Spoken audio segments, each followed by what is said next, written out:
गौतम बुद्ध, विश्वरत्न परमपूज्य डॉक्टर बाबासाहेब आंबेडकर यांना मी अभिवादन करतो। आजच्या कार्यक्रमाच्या प्रसंगी उपस्थित असलेले आमचे संपूर्ण धम्मगुरू भदंत भिक्खू संघ यांना वंदन करतो। आजच्या या कार्यक्रमासाठी उपस्थित चिमूर तालुक्याच्या गावागावातून या ठिकाणी मोठ्या संख्येने उपस्थित झालेल्या आमच्या उपासक आणि उपासिका यांना सप्रेम जय भीम करतो। आजचा हा आंदोलनाचा भाग आपल्याला कदाचित असं वाटत असेल की प्रश्न भारतातल्या एका राज्यामधल्या बिहारच्या एका बुद्ध विहाराचा आहे।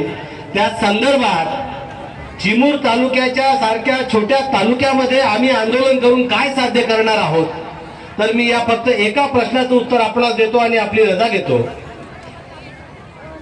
डॉक्टर बाबासाहेब आंबेडकरांनी महापरिनिर्वाणापूर्वी आम्हाला सांगितलं होतं की या देशाचा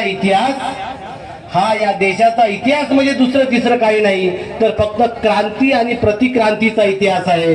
ब्राह्मणवादाविरोधात बौद्ध धम्माचा संघर्षाचा इतिहास आहे।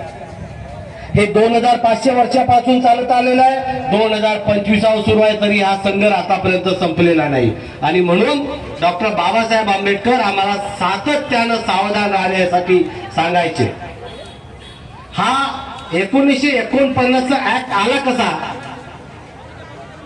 बाबासाहेबांनी भारताला जे संविधान दिलं ते संविधान 26 जानेवारी 1950 लागू झालं। हा जो कायदा ज्या संदर्भात आम्ही आक्रोश करत आहोत तो 1949 सालचा आहे, म्हणजे जेव्हा संविधान लागू झालं नव्हतं।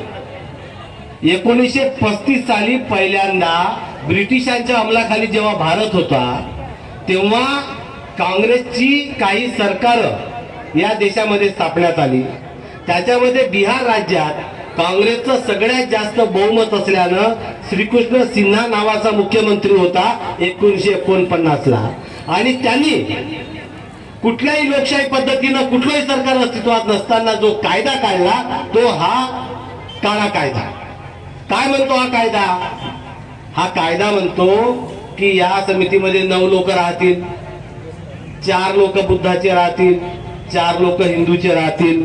9वा माणूस कोण राहील? तर 9वा माणूस गया नावाचा जो जिल्हा आहे त्याचा जिल्हाधिकारी राहील। पण जर तो जिल्हाधिकारी धर्माने हिंदू नसला तर मात्र तो राहणार नाही, परत कुठला तरी हिंदू राहील। म्हणजे 5 लोक या समितीमध्ये हिंदूचे राहतील, 4 लोक या समितीमध्ये बौद्धांचे राहतील। आता पहा, या देशामध्ये शीखांचा अमृतसर मधील सगळ्यात मोठा गुरुद्वारा आहे।